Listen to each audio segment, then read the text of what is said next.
سمن یہ سچ ہے کہ ضیاء الحق نے جس طرح 1977 میں عین کو رونتے اور عوامی جذبات کا قتل عام کرتے ہوئے اقتدار پر قبضہ کیا اور پھر بھٹو کو تختہ دار پر چڑھایا، اس پر بہت کچھ کہا اور لکھا جا چکا ہے، لیکن جہاں میں اس وقت ڈپٹی کمشنر راولپنڈی سعید مہدی کی طرف سے سنائے گئے ایک واقعے کا ذکر کر رہا ہوں جو کم ہی لوگ جانتے ہیں۔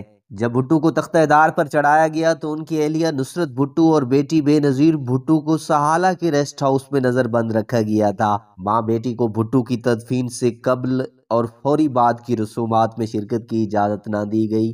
خطرہ یہ تھا کہ دونوں ضیاء حکومت کے خلاف کوئی عوامی احتجاج ہی شروع نہ کر دیں۔ 4 اپریل 1979 کو اڈیالہ جیل راولپنڈی میں بھٹو کی پھانسی کے کم و بیش ایک ماہ بعد ضیاء الحق کو نہ جانے کیا خیال آیا۔ انہوں نے اس وقت کے ڈپٹی کمشنر پنڈی سعید مہدی، مقامی chief martial law administrator brigadier Rahat Latif اور ایس پی راولپنڈی جہاں زیب برقی کو سہالہ ریسٹ ہاؤس میں نظر بند نصرت بھٹو اور بے نظیر بھٹو کے پاس ایک پیغام دے کر بھیجا۔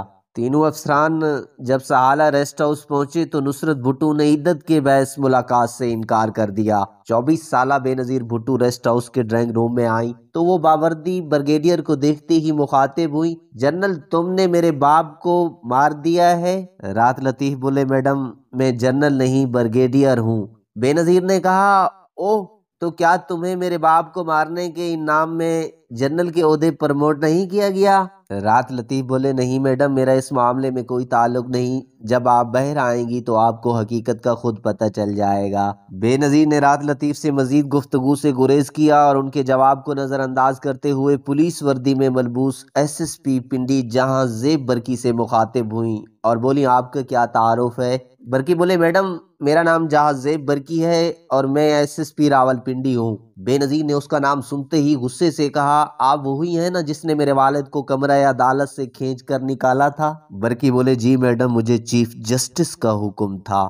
دونوں افسران کے بعد اگلی باری سعید مہدی کی تھی۔ بے نظیر کے استفسار پر سعید مہدی نے اپنا تعارف کروایا، وہ ڈپٹی کمشنر راولپنڈی ہیں۔ ایک ٹھنڈی سانس کے بعد بے نظیر نے سعید مہدی سے کہا ڈپٹی کمشنر صاحب اس وقت میرے اور آپ کے درمیان خدا ہے، آپ مجھے ایمانداری سے بتائیں کہ میرے والد کو تشدد کر کے ہلاک کیا گیا؟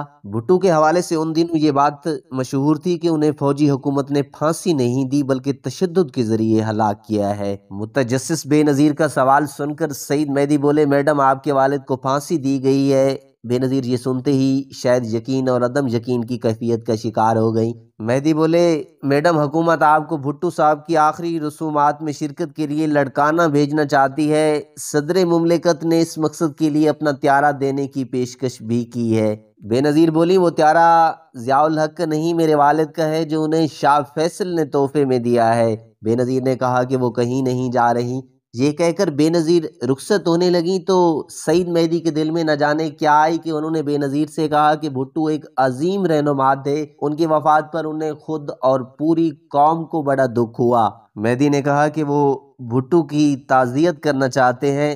بے نظیر نے مہدی کی طرف دیکھا اور چلی گئیں۔ تینوں افسران واپس اپنے اپنے دفاتر کو چلے گئے۔ اگلے روز سعید مہدی کو آرمی ہاؤس سے پیغام ملا کہ جنرل صاحب یاد کر رہے ہیں۔